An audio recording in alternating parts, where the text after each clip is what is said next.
Hello children.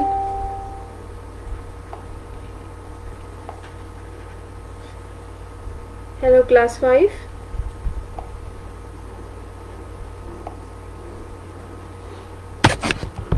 Welcome to your EVS lecture.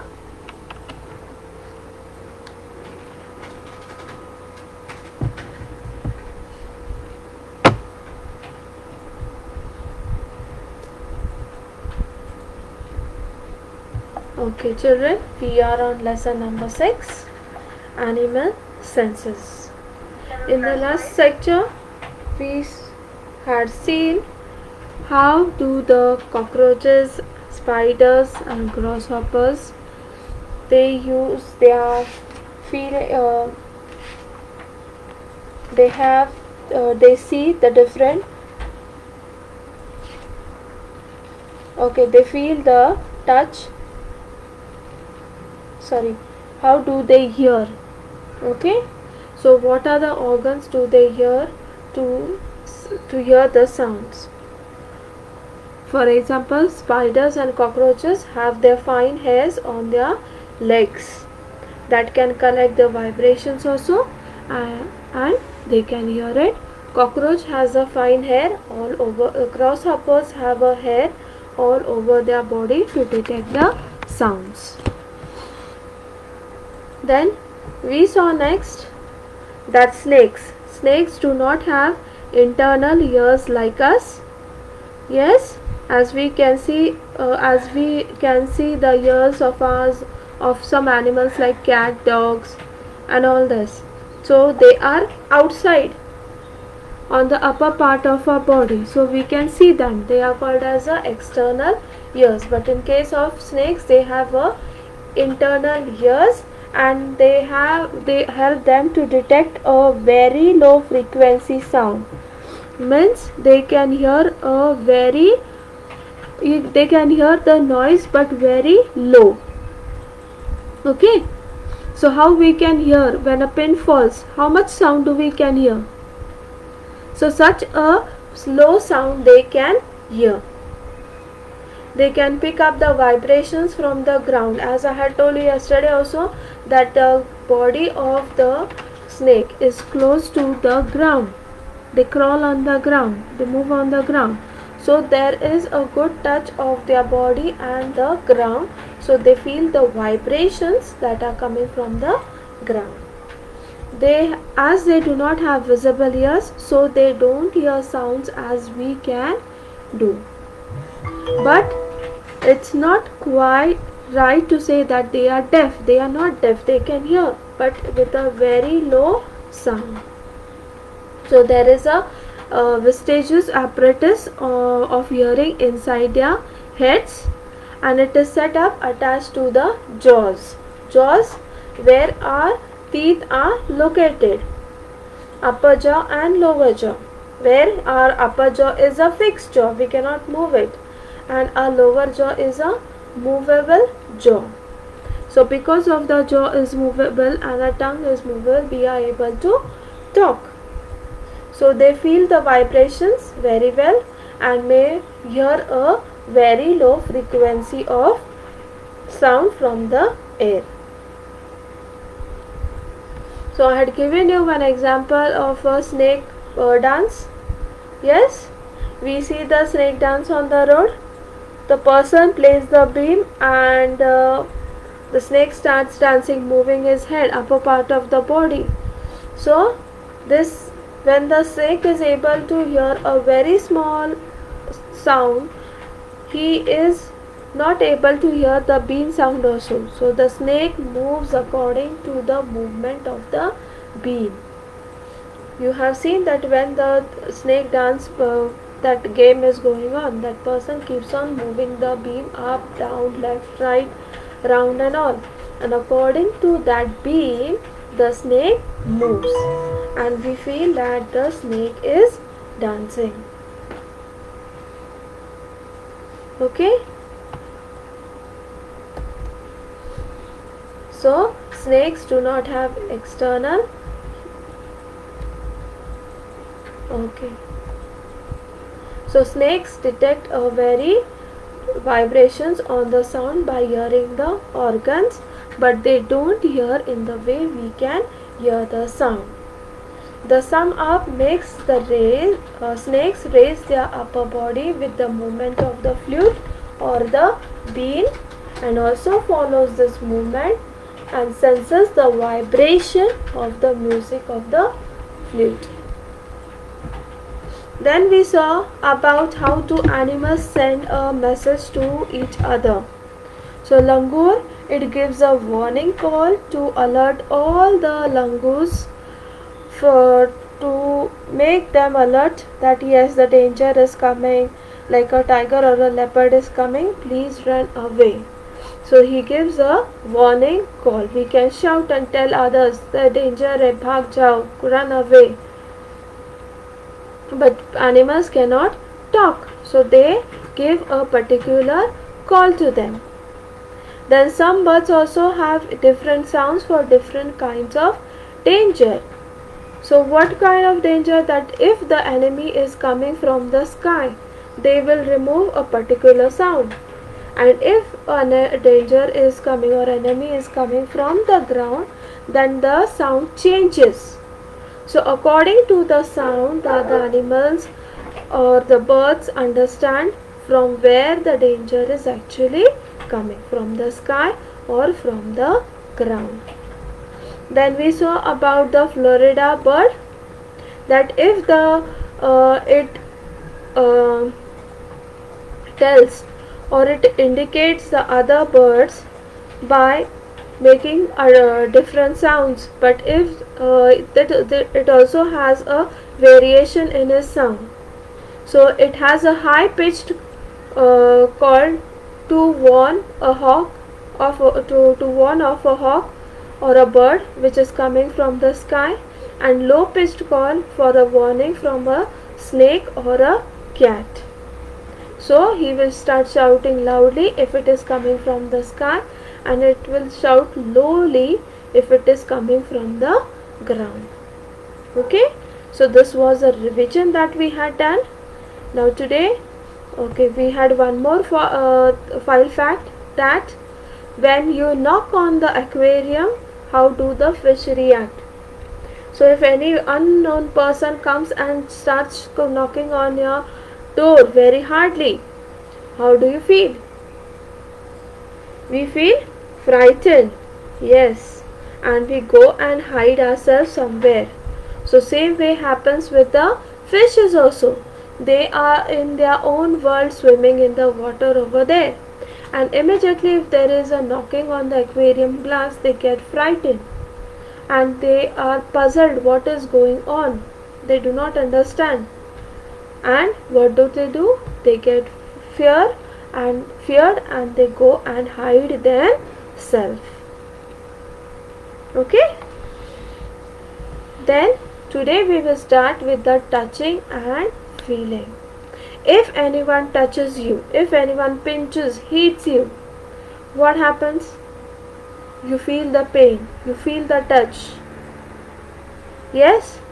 If someone hugs you, you feel happy. So there are different types of touch and different types of feelings.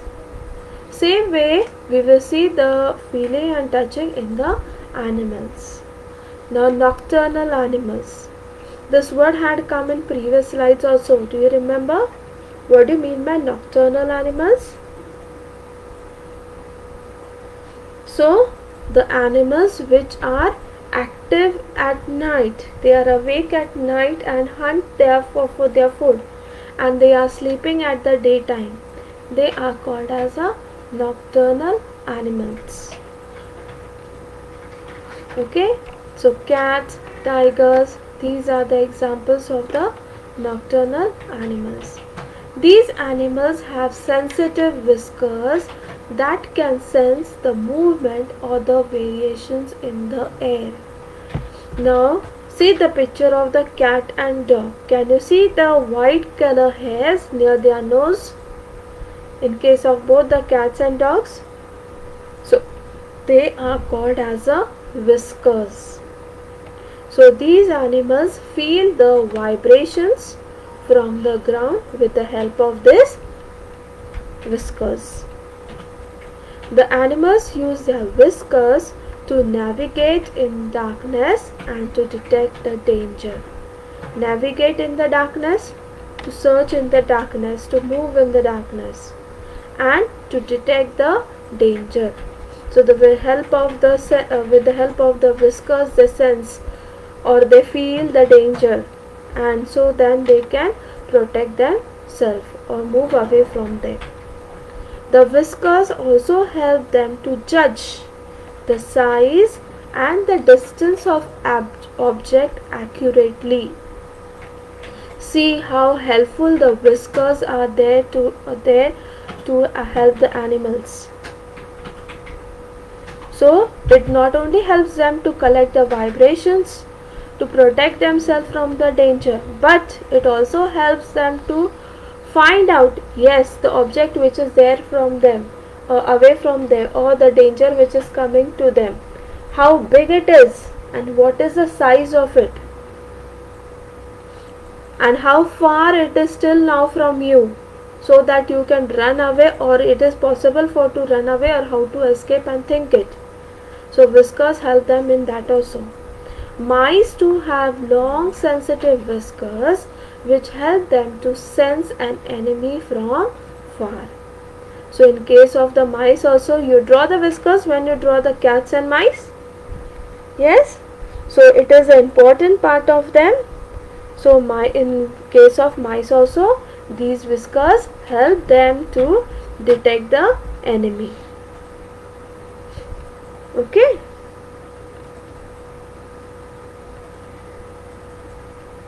Next, let's move. Can you see the pictures? Yes. Okay. Now, the touching and the feeling sense in the crocodile. If you see a crocodile, what feeling comes in you? How do you feel? When you saw this picture, how did you feel? You got frightened? You started making faces, she so dirty it is looking and all. Yes. So, we feel frightened when we see a crocodile because it is very ugly, it is very rough, and it has a very dangerous look also. But how do these feel? How do they collect their feelings? Crocodile have thousands of receptors lying their jawline. Okay, so as we have a skin where we can feel, but in case of the crocodile, there are thousands of receptors, small organs or receptors which are there below their jaws. We have jaws, teeth, jaws. So below their teeth, jaws, they have the receptors of feeling. These receptors enable them to sense the presence, movement and location of animal through the vibrations in the water. So with the help of these receptors, they can find out where is the animal which they are going to eat, how it is moving, which direction it is moving, and how far it is. So this all it collects through the vibrations in the water. Yes. Does the crocodile comes out of the water and has his food? No. You must have seen on the Discovery channels also that crocodiles move to the land, towards the land, only when the animals come near the water to drink. Yes. So, as the animal comes near the water, it immediately gets the feeling, yes, someone has come around us, its movement and where it is. through all the receptors over there.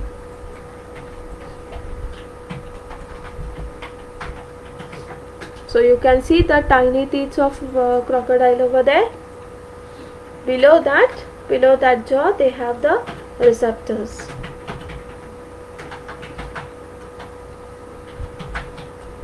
Now touch and feeling in the birds. Birds have contact and touch sensors on various parts of their bodies.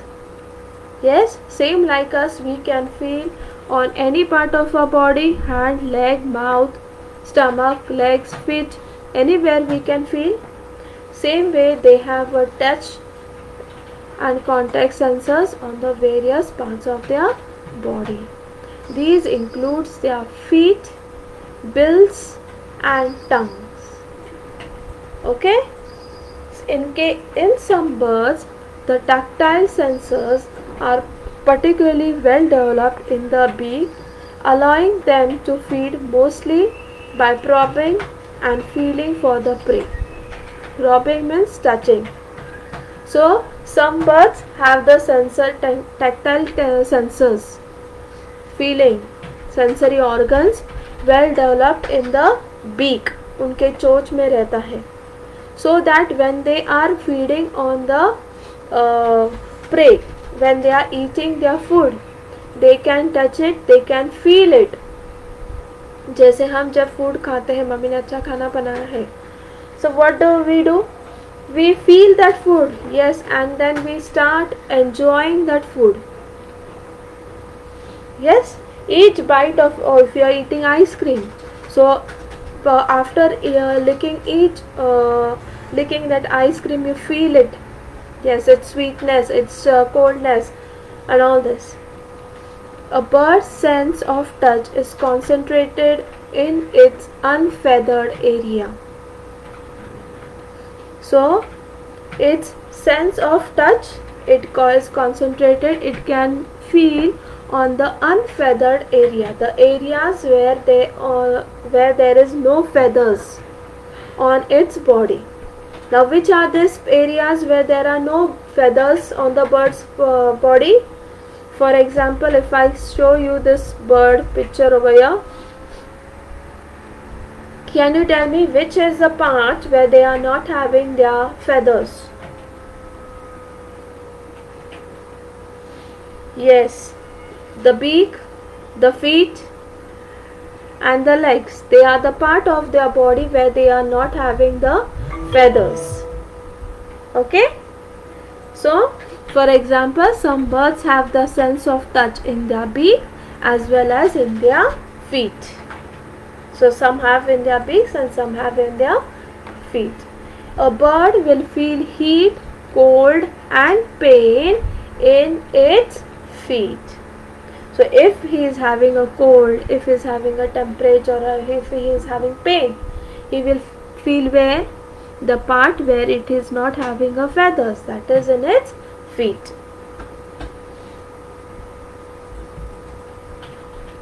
Now see how the birds are enjoying the water over there and feeling. Okay, now let's move to the next aquatic animal, that is starfish. Okay, now all of you have seen starfish. Did you actually see a starfish? Some must have seen, some must have not seen. So if you see a starfish, it is very rough. Its body is very rough. Okay, so starfish has light sensitive spots on its arm. When the light is projected on these spots, it causes the arms to move. Now, for example, over here, you can see there are some pokey like things coming out from their arms. Yes, so these are their eye spots, which are very sensitive. What happens when the light falls on your eyes? immediately you close your eyes. Same way it happens in the case of the starfish also. If we project the light on these spots, they start moving their arms. On the end of each arm there is a small pigment eye spot that is a light sensitive. So if you see the picture, you can see the tiny spots on there, eye spots. These are the light sensitive spots. So here I am showing you this, you can see these are all the eye spots which lie on the tip of their arms. The eye is made up of couple hundred light collecting units and it is located at one end of the 2 feet of each arm. It is a compound eye like that of the insect, but it does not have a lens of focus the light. So it is same how we had seen about the insects, a fly which is having a compound eyes where each of that light sensitive organ was collecting the image of the object and reflecting on the retina in case of flies. But here in the starfish it does not collect the image because it does not have a lens. Okay, so they don't have a lens to focus the light, but they are like a compound eyes of the starfish. Okay, then we will see about the jewel beetle. Jewel beetle is this insect. So if you see about the insect, what do you find? That it has a very different colors and those are shining. Yes, see the variations in the colors. The color is different, dark, light and all. Yes, so this is called as the jewel beetle. Has a special sensor under its leg that can detect a fire 50 miles away. Now see what is about this. This beetle, this insect, it has the sensors that are there below its leg and it can detect a fire if there is a fire around him about 50 miles away. 50 miles दूर तक अगर कहाँ भी fire है तो immediately this insect can understand. They are also called as a metallic wood boring beetles because of their glossy iridescent. Okay, so because of their glossy iridescent means what? It changes its color according to the movement. As we had seen the case of the chameleon, it changes its color according to the environment. Yes, as the environment changes, it changes its color. Same way here this beetle also changes its color. So you can see the beetle. So as it moves again its color will change. अपने mummy की साड़ी कभी आपने देखी है कि जैसे वो mummy हिलती है तो साड़ी का कलर भी कभी कभी चेंज होता है, कभी डार्क दिखता है, कभी लाइट दिखता है. So same happens in case of this insect. So we saw about the jewel beetle.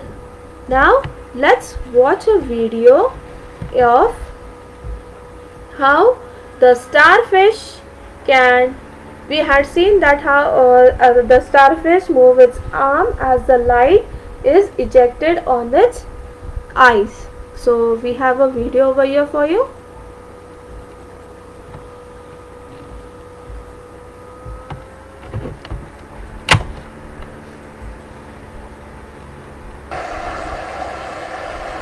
Now see how the arm is moving and the eyes are coming in and out. Light sensitive spots, they are also moving. So these are the light sensitive parts over here. See, they have come out, and now along with that the arm is going up. Remaining arms you can see it is down, and the one is moving up.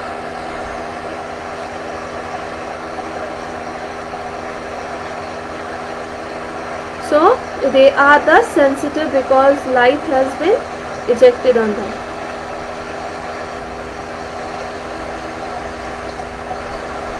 See now, all eyes went inside, most of them.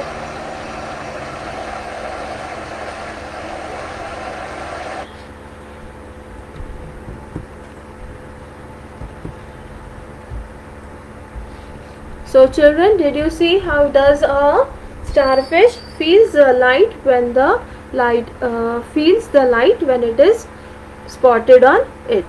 Okay. So here we finish with our today's lecture. Thank you.